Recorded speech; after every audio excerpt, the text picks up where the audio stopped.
I stood at the mirror in my bridal suite, staring at the reflection of a woman I barely recognized. The elaborate ivory gown with its cathedral-length train and intricate beadwork was breathtaking. Exactly what I had dreamed of since I was a little girl. My makeup was flawless, hair arranged in an elegant updo adorned with pearl pins that had belonged to my grandmother. Everyone said I looked beautiful. Perfect. The ideal bride. So why did I feel like I was about to make the biggest mistake of my life? In less than an hour, I would walk down the aisle to marry Alexander Hamilton Wright III, the man my parents had always wanted for me. Handsome, wealthy, from an impeccable family with connections that stretched across the highest echelons of society.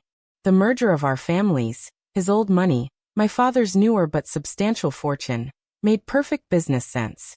A union of compatible assets rather than compatible hearts. As I adjusted my veil with trembling hands, a strange sensation washed over me. Suddenly, I wasn't just standing in that bridal suite. I was also somewhere else, sometime else. Visions flashed through my mind with startling clarity. Myself, 10 years into a loveless marriage with Alexander. My once vibrant personality dimmed to a polite, ornamental existence. 3 children who barely knew me. Raised primarily by nannies while I fulfilled my duties as a society wife. Alexander's multiple affairs, conducted with discretion, but without particular effort to hide them from me.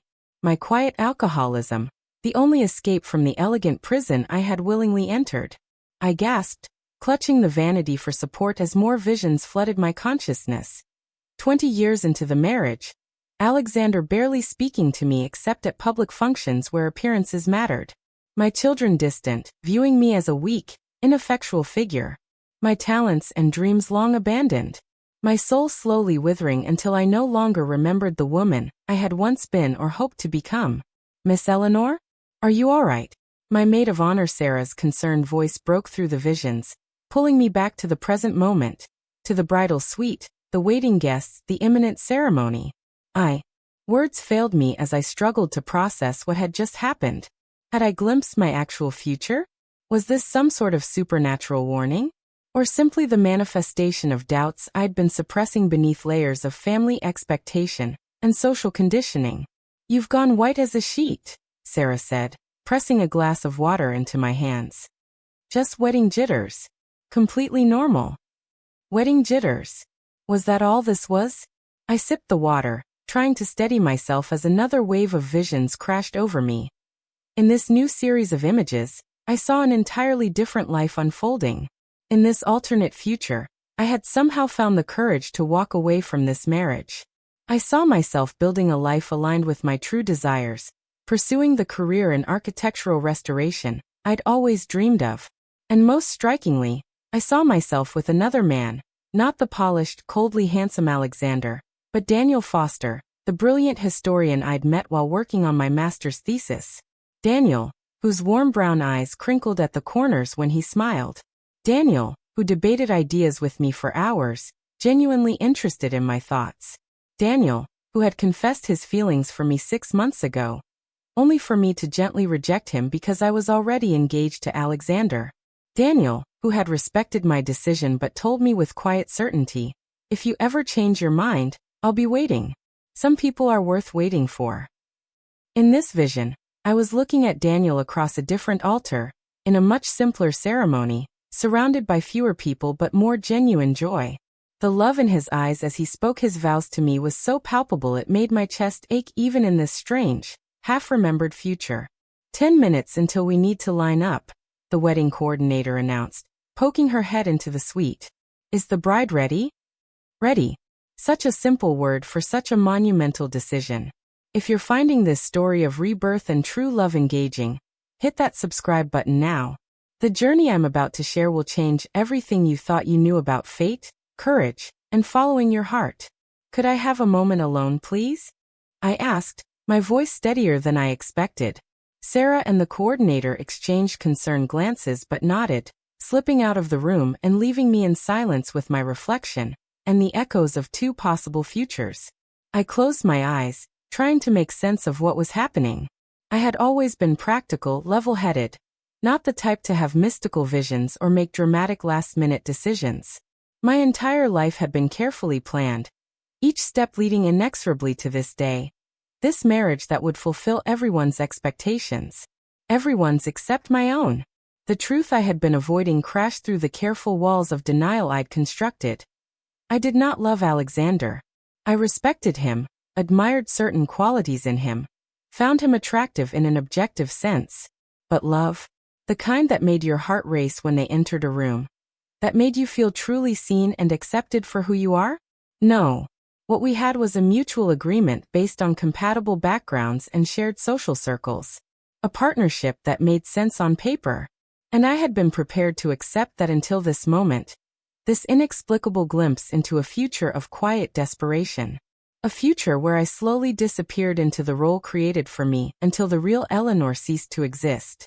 My hands stopped shaking as clarity washed over me. Whether the visions were supernatural intervention or simply my subconscious finally breaking through. The message was unmistakable. I could not marry Alexander. Not if I wanted to remain myself. I picked up my phone, staring at it for one long moment before making the first of 2 calls that would change everything. Daniel. My voice caught as he answered on the second ring. It's Eleanor. Eleanor. His surprise was evident. Aren't you getting married today? Right now? That depends, I said, amazed at the sudden calm certainty filling me. Did you mean what you said? About waiting? A pause, heavy with implication. Every word, he finally replied, his voice low and serious. But Eleanor, are you sure? This isn't something you can take back. I've never been more sure of anything, I told him, and it was the truth. Whatever had happened in those strange moments of vision had burned away all uncertainty, leaving only the crystal-clear knowledge of what I truly wanted, needed, to do. Can you meet me? Not right away, but later today? I need to handle some things first. Just tell me when and where, he said simply.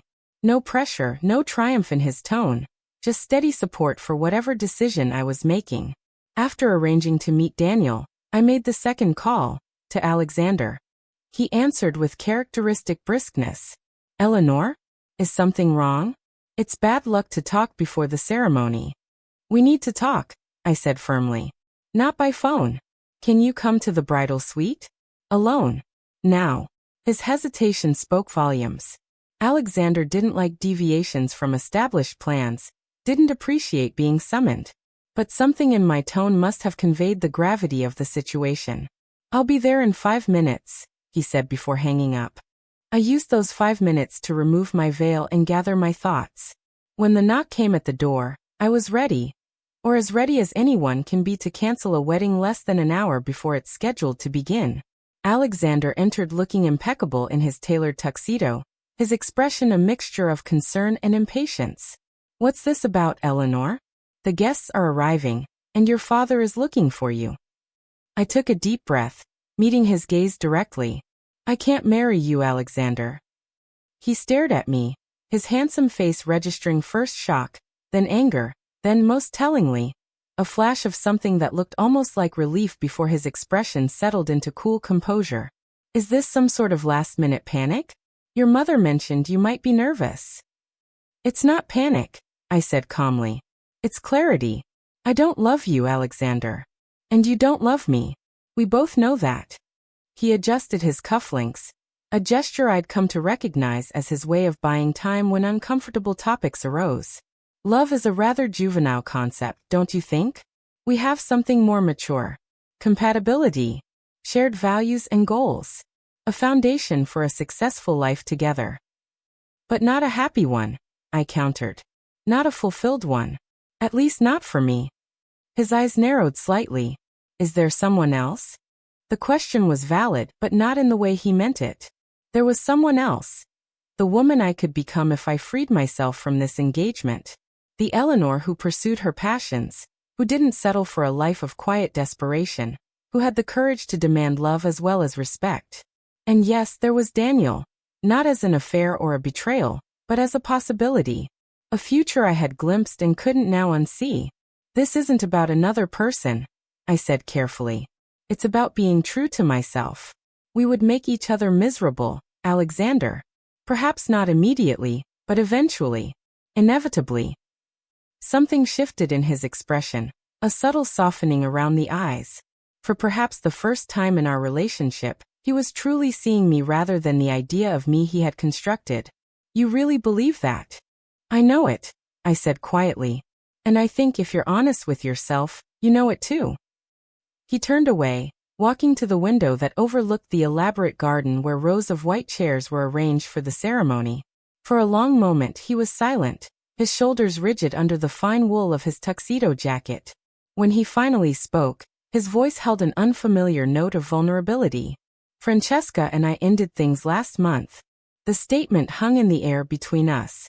Francesca Romano, the brilliant, passionate art dealer Alexander had been seeing discreetly throughout most of our engagement. The woman I had pretended not to know about, because acknowledging her existence would have forced me to question the foundation of my future marriage. I'm sorry, I said and meant it. I know she mattered to you. He turned back to me, genuine surprise flickering across his features. You knew. I suspected, I admitted. You were different after seeing her. More alive somehow. A humorless laugh escaped him. And yet you never said anything. Neither did you, I pointed out. We've both been playing parts, Alexander. Fulfilling expectations rather than pursuing what would truly make us happy. I'm simply choosing to stop before we make it official in front of 300 witnesses. He was silent again, his internal struggle visible in the tightening of his jaw, the slight furrow between his brows. Finally he nodded once, decisively. You realize the scandal this will cause. Your parents, my family, they'll be humiliated. They'll survive, I said, finding strength in my conviction. And so will we. Another long pause, then a question that surprised me with its sincerity. Are you sure this is what you want, Eleanor? I'm sure, I replied without hesitation. Alexander straightened his shoulders, the vulnerability vanishing as his usual composed mask slipped back into place. But something had shifted between us. A new honesty, perhaps even the beginning of a genuine respect that had been missing from our perfectly suitable match. I'll handle the guests, he said briskly. A family emergency on your side, serious enough to postpone but not so dire as to require details. It will buy you some time before you need to face the inevitable questions. Relief and gratitude washed over me. I had expected anger, perhaps even a fight. This gracious acceptance was more than I had dared hope for. Thank you, I said simply. He moved toward the door, then paused with his hand on the knob. For what it's worth, Eleanor, I think you're right. We would have made each other miserable. I just didn't have your courage to acknowledge it. With that, he was gone, leaving me alone with the magnitude of what I had just done. The next hours passed in a blur. I changed out of my wedding gown into a simple dress I had packed for the honeymoon departure, left a note for my parents explaining that I would call them tomorrow, and slipped out through a service entrance to avoid the chaos that must be unfolding in the main hall. Sarah helped me, loyal despite her obvious shock, promising to collect my things from the bridal suite and deliver them to my apartment later. By sunset, I found myself sitting on a bench in Riverside Park, watching the Hudson River flow past as I waited for Daniel. My phone had been buzzing constantly with messages and calls from family and friends, but I had silenced it after sending brief texts to my parents and closest friends assuring them I was safe and would explain everything soon. Eleanor. I looked up to see Daniel standing a few feet away, hesitant, as if afraid I might disappear if he approached too quickly. He was wearing jeans and a slightly rumpled button-down shirt, his curly hair tousled by the breeze. Nothing like the polished, impeccable Alexander. And yet the sight of him made my heart race in a way Alexander never had. You came, I said, a smile breaking through the emotional exhaustion of the day. I said I would. He sat beside me, leaving a respectful distance between us. Are you okay? Such a simple question. Yet it opened something in me that had been tightly closed for too long. I found myself telling him everything. About the visions that had come to me in the bridal suite, the two possible futures I had glimpsed, the clarity that had led me to walk away from a marriage that would have slowly erased me. I even told him about Alexander's affair with Francesca, something I had never acknowledged aloud to anyone. Daniel listened without interruption, his expression thoughtful rather than judgmental. When I finally fell silent, he took a moment before responding. I don't know if what you experienced was a supernatural intervention or your subconscious finally breaking through, he said carefully. But I do know that following your truth took incredible courage. Whatever happens next, you should be proud of that. What happens next? I repeated, suddenly uncertain now that the immediate crisis had passed. I had walked away from a future that had been meticulously planned since childhood. The blank canvas before me was both terrifying and exhilarating. I honestly don't know. Daniel shifted slightly, turning to face me more directly. I meant what I said before, Eleanor. About waiting. But I also want to be clear that I don't expect anything from you right now. You've just made an enormous life decision. You need time to process, to figure out who you are outside of the expectations that have been placed on you. His understanding, the complete lack of pressure or expectation, was so different from anything I had experienced in my relationship with Alexander that tears sprang to my eyes. Thank you. I managed, blinking them away. For being here. For understanding. Always, he said simply. And in that single word was a promise more meaningful than all the elaborate vows I had memorized for the ceremony that never happened.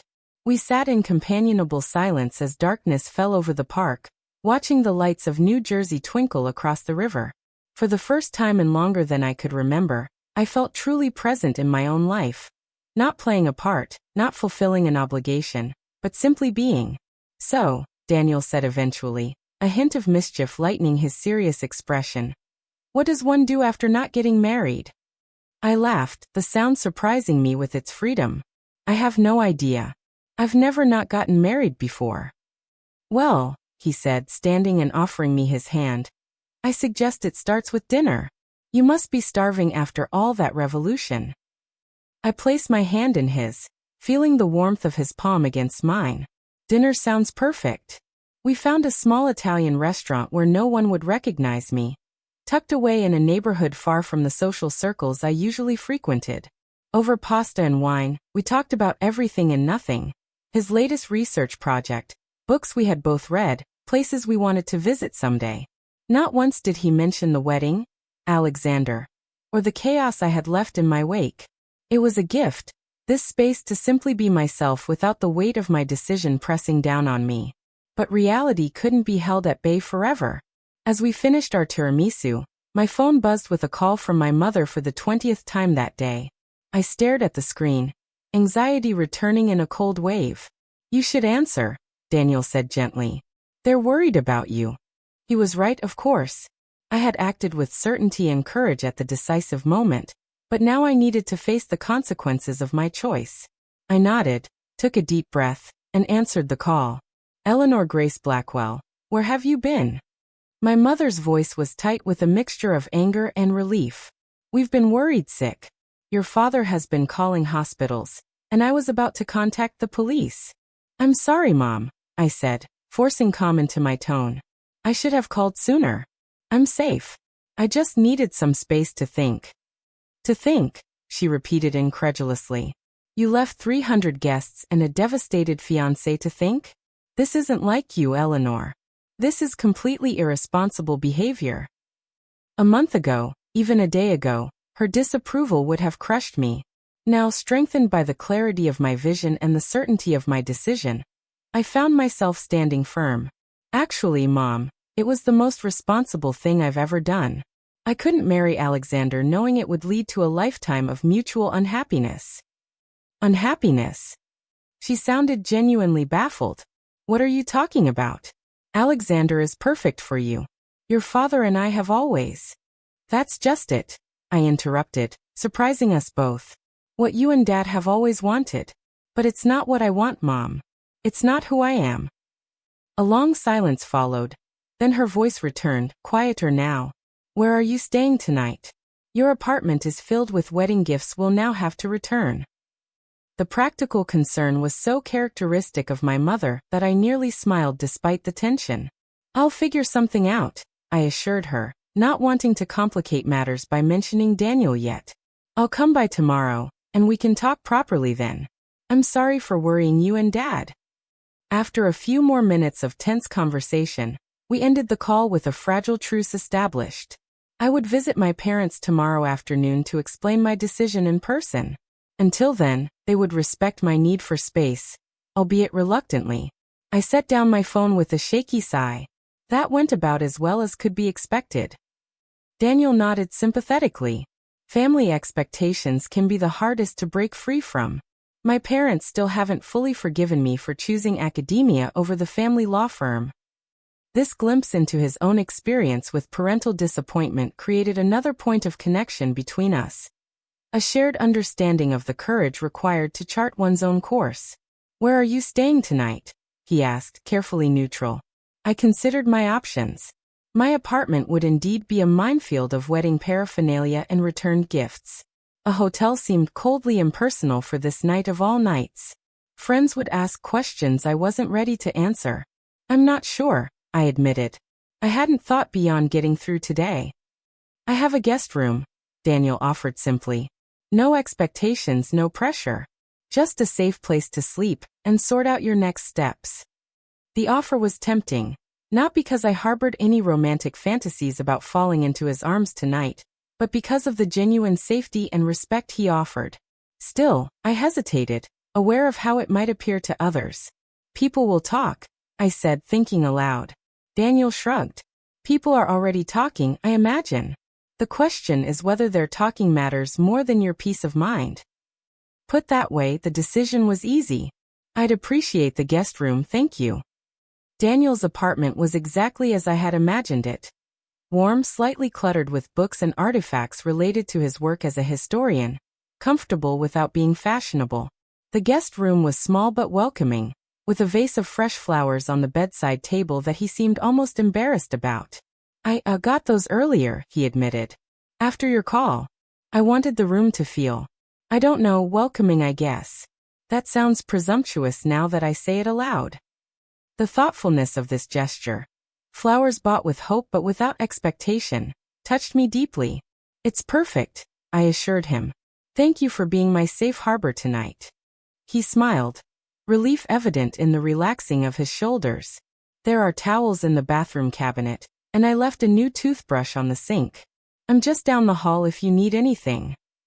After he bid me good night, I sat on the edge of the bed, the events of the day finally catching up with me in a wave of emotional exhaustion. I had begun the morning as a bride about to enter a loveless marriage and ended it as, what? A woman reborn, certainly. A woman who had glimpsed her future and found the courage to change it. I fell asleep thinking of the vision I had experienced in the bridal suite. Not the bleak future with Alexander that I had rejected, but the alternate path where I stood beside Daniel, joy radiating between us as we promised our lives to each other. Not today, not tomorrow, but someday. When we were ready. When we had earned it through honesty and courage and the patient building of something real. The next morning, I awoke to sunshine streaming through unfamiliar curtains, and the gentle sounds of movement in the kitchen. For a moment I was disoriented. Then the memories of yesterday crashed over me. The wedding that wasn't. The visions of two possible futures. The decision that had altered the course of my life. I found Daniel in the kitchen, making coffee and toast. He smiled when he saw me, warm but careful, respecting the fragile newness of whatever was growing between us. "Good morning. How did you sleep?" "Surprisingly well," I admitted, accepting the mug he offered. "Better than I have in months, actually." We shared a simple breakfast, the domesticity of it both strange and comfortable. As we ate, I outlined my plan for the day. First, a visit to my apartment to change clothes, then the dreaded conversation with my parents, followed by calls to close friends to explain my decision.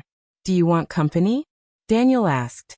"Not for the conversation with your parents," he clarified quickly, "but for moral support before and after?" The offer was tempting, but I shook my head. I need to do this on my own. To stand in my truth without anyone else's strength to lean on. Does that make sense? "Perfect sense," he assured me. "But the offer stands if you change your mind."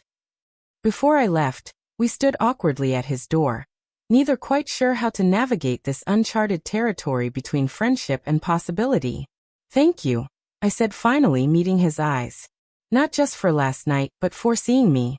The real me, not the polished society version I've been pretending to be." The real you is extraordinary, he said simply. I've always thought so. Impulsively, I leaned forward and kissed his cheek, a brief contact that nonetheless sent warmth spreading through me. I'll call you later, I promised, and stepped out into my new life. My apartment was exactly as my mother had described, filled with wedding gifts in various stages of being packed for return. The living room dominated by a stack of envelopes containing checks and cash from guests who had attended the ceremony only to learn it had been canceled. The sight was overwhelming, a physical manifestation of the social and familial expectations I had defied. I changed quickly into a simple sundress, a far cry from the designer outfits Alexander had always preferred, and headed to my parents' Sutton Place apartment, steeling myself for the confrontation ahead. My mother opened the door with red-rimmed eyes and a stiff expression. My father stood behind her, his usual commanding presence diminished by confusion and concern. Their reactions were painful, but not unexpected. I had disrupted not only social expectations, but their very understanding of who their daughter was. Explain yourself, my father said once we were seated in the formal living room that had always felt more like a museum than a home. And I don't want to hear nonsense about cold feet or last-minute doubts. You've humiliated this family, Eleanor. You owe us a better explanation than that. I took a deep breath, choosing my words carefully. I couldn't marry Alexander because I didn't love him. Because marrying him would have meant sacrificing who I truly am for who you and society expect me to be. Love, my mother scoffed. Marriage isn't about some romantic fantasy, Eleanor. It's about building a life with someone suitable, someone who shares your background and values. Alexander was perfect in every way. Perfect on paper, I agreed. But we would have made each other miserable. He didn't love me either, Mom. He was in love with someone else for most of our engagement. This revelation visibly shocked them both. My father's eyes narrowed. What are you talking about? If Alexander was unfaithful? It's not about fidelity, I interrupted. It's about authenticity. Neither of us was being true to ourselves or each other. We were following a script written by family expectations and social pressure. So you destroyed years of planning and a relationship with one of the city's most eligible families because of some philosophical objection to following a script. My father's tone was scathing. Do you have any idea of the connections you've severed? The opportunities you've thrown away? Your mother and I have worked tirelessly to position you for the best possible life. I know you have, I said softly, and I'm grateful for everything you've done for me. But the best possible life can't be determined by anyone but me. I need to find my own path, pursue my passion for architectural restoration, build relationships based on genuine connection rather than social compatibility. This is about that historian, isn't it? My mother's question caught me off guard. Daniel Foster. I saw how he looked at you at the museum benefit last year. Has he been filling your head with these ideas? I was shocked that she had noticed Daniel at all, let alone perceived his feelings for me. This isn't about Daniel, I said carefully. It's about me finally being honest with myself. But yes, Daniel represents a different kind of relationship, one based on mutual respect and genuine affection rather than social expedience. My father made a dismissive noise. The Foster family has no standing, no significant connections. He's an academic, for God's sake. What kind of life could he possibly offer you compared to what Alexander would have provided? An authentic one, I replied simply. One where I'm valued for who I am, not for what family I come from or what social doors I can open. The conversation continued in this vein for nearly 2 hours, my parents cycling through anger, disappointment, confusion, and occasionally, brief moments of something that might have been understanding before retreating to safer ground. I maintained my position with a calm certainty that seemed to unnerve them more than any emotional outburst would have. Finally, exhaustion set in on all sides. My mother, always practical even in crisis, shifted to damage control. I suppose what's done is done, she said wearily. The question is how to manage the fallout. Alexander's family is being surprisingly discreet, considering the circumstances. I thought of Alexander's parting words in the bridal suite, his acceptance of our mutual mistake. I think they understand more than you realize, I said carefully. Well, we'll need a narrative for society, she continued, already planning. A mutual decision reached with maturity and respect. No hint of scandal or dramatic last-minute changes. Perhaps we can suggest the engagement was ended weeks ago, and the wedding cancelled, but we proceeded with the reception as a celebration of your respective futures. The ease with which she constructed this fiction, and the certainty that society would accept it with minimal questioning, was a stark reminder of the world I had been raised in. A world where appearances mattered more than truth, where social position was worth protecting at all costs. You can tell whatever story makes this easier for you, I said, standing to leave. But I won't lie about my decision or apologize for it. I'm going to live truthfully from now on, even when it's uncomfortable. My father, who had been silent for some time, finally spoke. And this historian, he's part of this new truthful life of yours? I met his gaze directly. Daniel is important to me. Whether he becomes more than a friend remains to be seen. But yes, he represents the kind of authentic connection I want in my life going forward. He nodded slowly, something shifting in his expression. Not acceptance, not yet, but perhaps the beginning of understanding. You've always been stubborn, Eleanor. Like me, once your mind is set on something, there's no changing it. It wasn't approval, but it was acknowledgement of my strength, of my certainty. It was enough for now. I left my parents' apartment emotionally drained, but unshaken in my conviction. The hardest conversation was behind me. What followed were calls to my closest friends, explaining my decision as honestly as I could without exposing Alexander's relationship with Francesca. Some responded with shock, others with surprising support. Sarah, who had helped me escape the venue, admitted she had always thought Alexander was too cold for me but had never felt it was her place to say so. By late afternoon, I felt wrung out but strangely lightened, as if I had shed a weight I hadn't realized I was carrying. I texted Daniel. Survived the parental inquisition. Exhausted but unrepentant. Could use a friend and some perspective. His reply came quickly. My door is open. I have takeout and zero judgment. That evening set the pattern for the weeks that followed. Daniel became my anchor as I navigated the aftermath of my non-wedding, offering support without pressure, companionship without expectation. We spent evenings discussing books and ideas, weekends exploring hidden corners of the city I had never taken the time to discover during my carefully scheduled society life. He introduced me to his colleagues, passionate academics whose conversations about history and preservation rekindled my own interest in architectural restoration. 3 weeks after the wedding I submitted applications to graduate programs in historic preservation and architectural conservation. Dreams I had abandoned years ago when they didn't align with the future planned for me as Alexander's wife.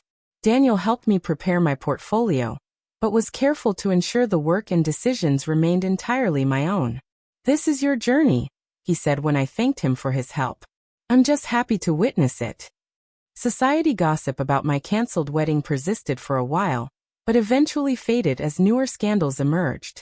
Alexander and I maintained a careful distance, though I heard through mutual connections that he had reconnected with Francesca and seemed genuinely happy. The knowledge brought me unexpected peace. Confirmation that my decision had freed us both to pursue authentic lives. My relationship with my parents remained strained, but was slowly healing as they witnessed my growing confidence and purpose. My father, much to my surprise, offered to introduce me to contacts in the architectural preservation world once I was accepted to graduate school. If you're determined to forge this path, he said gruffly, you might as well have the right connections. It was his way of extending an olive branch, of acknowledging my choice even if he still didn't fully understand it. As for Daniel and me, we moved forward with deliberate care, both aware of the unique circumstances that had brought us together, and the importance of building something genuine rather than reactive. Our first real date came a month after the non-wedding. Dinner at a small French bistro where he formally asked if I would consider starting something real with him. I want to be clear, he said, his expression earnest in the candlelight. I don't want to be the rebound or the anti-Alexander. I want to be chosen for myself, not as a symbol of your liberation. His honesty touched me deeply. I chose myself first, I told him, reaching for his hand across the table. That's the most important thing. But now, with clear eyes and an open heart, I'm choosing you too. Not as a reaction against my past, but as a step toward the future I truly want. Our first kiss that night was everything a first kiss should be. Tender, expectant, the beginning of something with roots deep enough to weather whatever storms might come. 6 months later, I was accepted to Columbia's graduate program in historic preservation. Daniel celebrated with me, genuinely proud of my achievement without trying to claim any part of it for himself. By then, we were spending most nights together, either at his apartment or mine, building a relationship based on mutual respect and genuine affection that deepened with each passing day. The visions that had come to me in the bridal suite, those glimpses of two possible futures, never returned with the same intensity, but occasionally in quiet moments, I would feel echoes of them. A reinforcing certainty that I had chosen correctly, that the life unfolding before me now was the one I was meant to live. 1 year to the day after my non-wedding, Daniel and I took a weekend trip to a small bed and breakfast in the Berkshires. As we hiked through autumn woods ablaze with color, he stopped at an overlook with a breathtaking view of the valley below. "I have something for you," he said, reaching into his pocket. "Not a ring," he added quickly, seeing my expression. "Not yet anyway. We'll get there when we're both ready, not because of some artificial timeline." What he held out was a small, intricately carved wooden box. Inside was an antique compass, its face aged to a warm patina, its needle still perfectly aligned to north. "To remind you that you always know your true direction," he said simply. "Even when the path isn't clear, even when others doubt your course. You found your way to your authentic self, Eleanor. It's the bravest thing I've ever witnessed." Tears filled my eyes as I closed my fingers around the compass. "Thank you for waiting," I whispered. "For giving me space to find myself before finding us." He drew me into his arms, his embrace as always communicating safety rather than possession. "Some people are worth waiting for," he said, echoing the words he had spoken to me over a year ago, when I was still engaged to Alexander and unable to acknowledge my feelings for him. As we stood there, surrounded by the glory of autumn, I thought of the woman I might have become had I not experienced those strange, life-altering visions in the bridal suite. The Eleanor who would now be approaching her first anniversary with Alexander, already settling into the elegant prison of a loveless marriage, her dreams and authentic self slowly fading away. Instead, here I was, pursuing my passion, building a relationship based on genuine love and respect, living truthfully even when it was difficult. The road hadn't been easy. There had been painful conversations, social awkwardness, moments of doubt. But never, not once, had I regretted my decision to walk away from that wedding. 2 years after my non-wedding, I was halfway through my graduate program in historic preservation, thriving academically and personally in ways I could never have imagined in my previous life. Daniel and I had settled into a relationship that continued to deepen with time, building a foundation of trust and mutual support that made each day better than the last.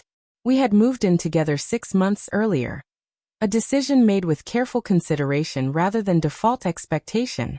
His apartment, with its warm clutter and floor-to-ceiling bookshelves, had become our home. I had transformed the small second bedroom into a workspace where I could spread out my architectural drawings and preservation projects, the walls adorned with blueprints and historical photographs that fed my passion. My relationship with my parents had gradually improved, though it would never be the same as before. My father had come to respect my dedication to my studies, occasionally even showing genuine interest in my preservation projects. My mother maintained a certain distance, still nursing the disappointment of the society match that had slipped away, but she had stopped making pointed comments about Alexander or suggesting other suitable men whenever we met for our monthly lunches. Alexander himself had become an unexpectedly positive footnote in my story. 8 months after our non-wedding, he had married Francesca in a small ceremony in Tuscany, a far cry from the elaborate society event we had planned. I had received a handwritten note from him afterward. "Thank you for having the courage I lacked. We both found our way to happiness because of your decision that day." Enclosed was a photo of them looking genuinely joyful against a backdrop of Italian countryside. I kept it tucked in my journal as a reminder that sometimes the bravest choice is to walk away from what seems safe, but isn't right. It was a crisp October evening, the 2.5-year anniversary of my cancelled wedding, when Daniel suggested we visit the Metropolitan Museum of Art for their Friday evening hours. The Met held special significance for us. It was where we had first met 3 years earlier, when I was researching architectural elements for my master's thesis, and he was consulting on a historical exhibit. They've opened a new exhibition on architectural preservation through the ages, he explained. Thought it might interest you professionally. The thoughtfulness of the suggestion was so characteristic of Daniel that I didn't question it further. He was always finding ways to support my interests and passions, just as I sought out historical lectures and events that aligned with his research. The exhibition was fascinating, a comprehensive look at how preservation techniques had evolved from ancient times through the present day. We moved through the galleries slowly, Daniel listening with genuine interest as I pointed out particularly innovative approaches or commented on restoration techniques I hope to study further. This reminds me of the first time I heard you talk about preservation, he said as we paused before a display on Venetian techniques. You were explaining to the curator why the original materials mattered for maintaining historical integrity, and I remember thinking how beautiful passion looks on a person. I smiled at the memory. I was so focused on the architecture that I barely noticed you. Poor scholarly Daniel, trying to get a word in while I rambled about load-bearing techniques. Not poor me at all, he countered. I was captivated from the first moment. Still am, every time you get that look in your eyes when you're explaining something you care about. There was something in his tone, a particular warmth, a subtle tension, that made me look at him more closely. He seemed almost nervous, which was unusual for my typically composed historian. There's one more gallery I'd like to show you, he said, taking my hand and leading me toward a smaller room off the main exhibition space. We entered a quiet, dimly lit gallery focused on preservation in sacred spaces, churches, temples, mosques across different cultures and time periods. In the center of the room stood a glass case containing architectural fragments from various restored religious buildings, beautifully arranged to show their commonalities despite diverse origins. As we approached the display, I noticed something unusual among the fragments. A small velvet box that clearly didn't belong in an exhibition of ancient architectural elements. My heart began to race as Daniel guided me to stand directly before it. The curator owed me a favor, he said softly, answering my unspoken question about how a ring box had found its way into a museum display. He took both my hands in his eyes holding mine with an intensity that made everything else in the room fade away. Eleanor, when you walked away from a marriage that didn't represent your truth, you taught me something profound about courage and authenticity. You chose yourself first, as you should have. Then, when you were ready, you chose me, not as an escape or a reaction, but as a deliberate decision made from a place of strength and clarity. My vision blurred with tears as I realized what was happening. Daniel continued, his voice steady despite the emotion evident in his eyes. I've watched you rebuild your life on your own terms these past 2.5 years. I've seen you reclaim your passions, stand firm in your convictions even when it was difficult, create a life that truly reflects who you are. And I've fallen more deeply in love with you every day because of it. He reached into the display case, apparently left unlocked for this purpose, and retrieved the small velvet box. Rather than kneeling, he remained standing before me, our eyes level as equals. I'm not asking you to be my wife in the sense of merging identities or sublimating your dreams to mine. I'm asking if you would consider building a shared life with me, one where we both continue to grow as individuals while creating something beautiful together. Eleanor Blackwell, would you marry me? Not because it's expected or convenient or suitable, but because it's a true expression of what we feel for each other. He opened the box to reveal a ring unlike anything I would have chosen in my previous life. Instead of the massive diamond solitaire Alexander had given me, selected primarily for its impressive carat weight and flawless clarity, this was an antique emerald surrounded by small diamonds, set in a delicate gold filigree that spoke of craftsmanship and history rather than ostentation. It reminded me of your eyes, Daniel said softly, and of your love for things with stories and character rather than just monetary value. The tears I had been holding back spilled over as I took in the perfect symbolism of his choice. A ring that represented who I truly was rather than who society expected me to be. Yes, I whispered, then more firmly. Yes. 1,000 times yes. As he slipped the ring onto my finger, a perfect fit, of course, because Daniel paid attention to such details, I was struck by a powerful sense of déjà vu. This moment, this feeling of rightness and joy, was exactly what I had glimpsed in my vision that day in the bridal suite. The future where I stood with Daniel, bound by love freely chosen rather than obligation or expectation. I had made that vision real through the courage to walk away from what wasn't right, and the patience to build something that was. Our kiss sealed the promise, witnessed only by the ancient architectural fragments surrounding us, silent testaments to the enduring nature of things built with care and genuine purpose.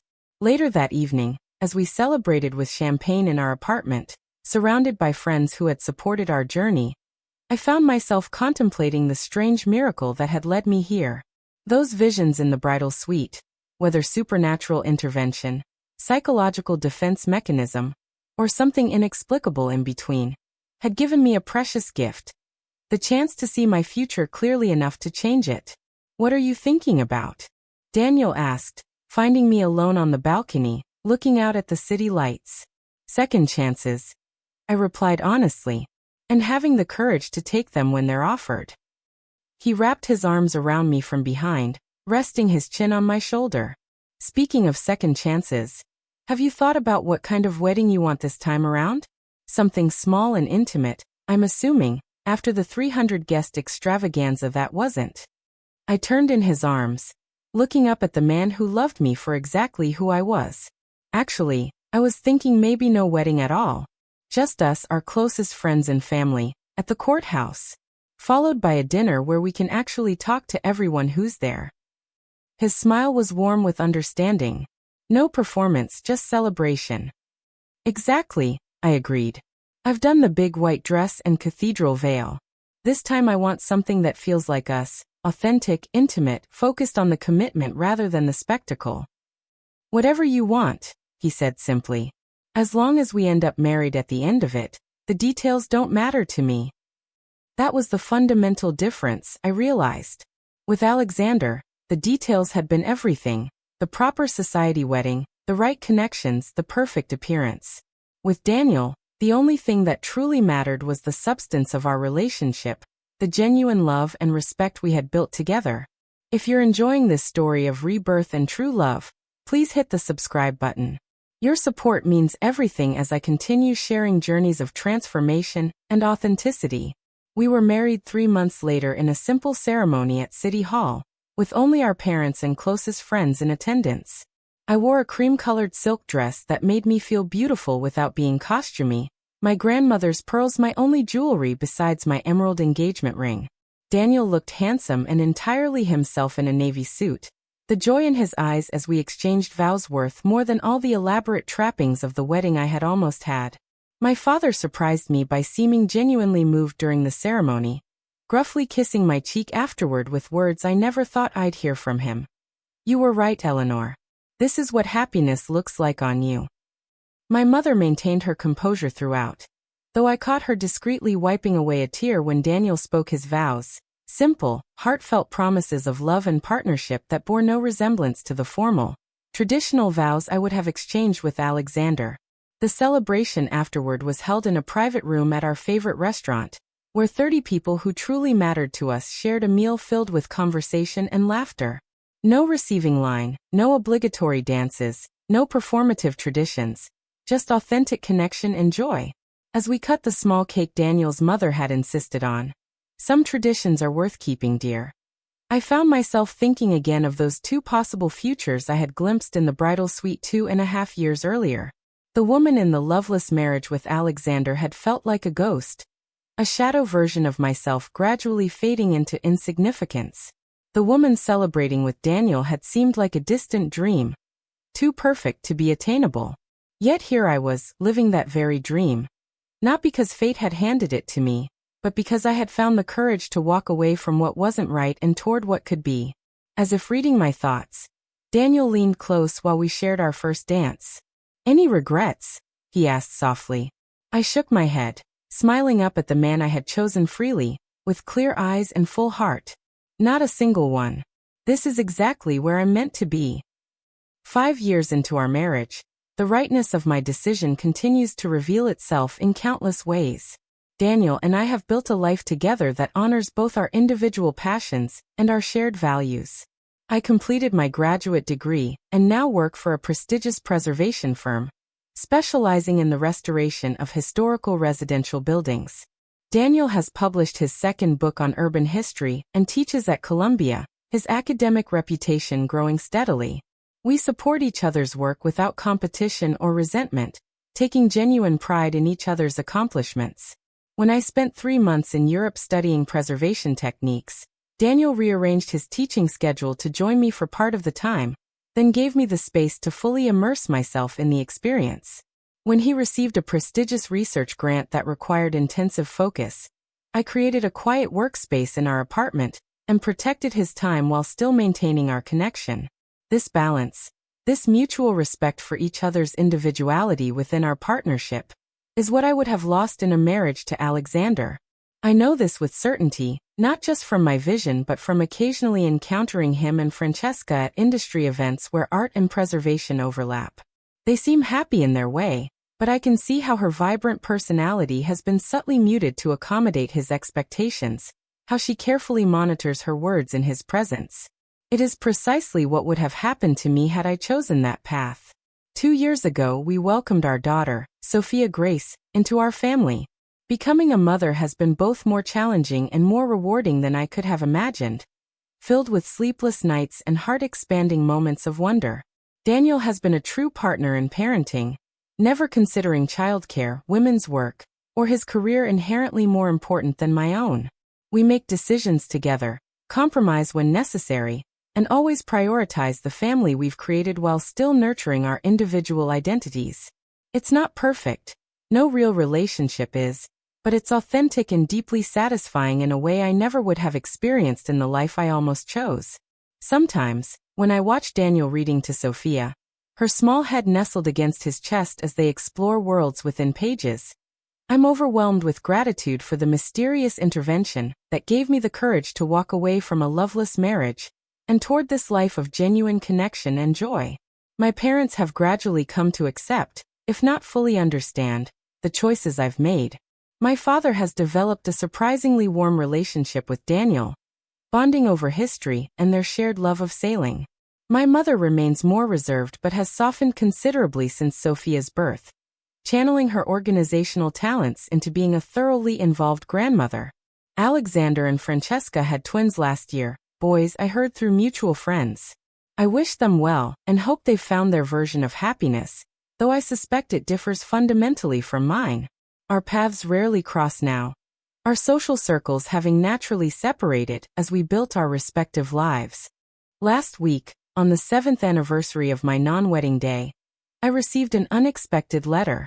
It was from a young woman named Rebecca, the daughter of one of the guests who had attended my almost ceremony all those years ago. She wrote that she had been 16 at the time, utterly impressed by the glamour and spectacle of what was to be one of the social events of the season. When you didn't go through with it, she wrote, everyone was scandalized. But I was fascinated. I couldn't understand how someone could walk away from what seemed like a perfect match, a perfect life. It made me start questioning the path that had been laid out for me. The suitable colleges, the suitable career, the suitable husband I was expected to find. Your decision that day gave me permission to question everything, to ask myself what I truly wanted rather than what was expected of me. I'm writing now because I just walked away from my own perfect on paper relationship, and while it's been difficult, I've never felt more aligned with my authentic self. Thank you for showing me that it's possible to choose yourself, even when everyone around you thinks you're making a mistake.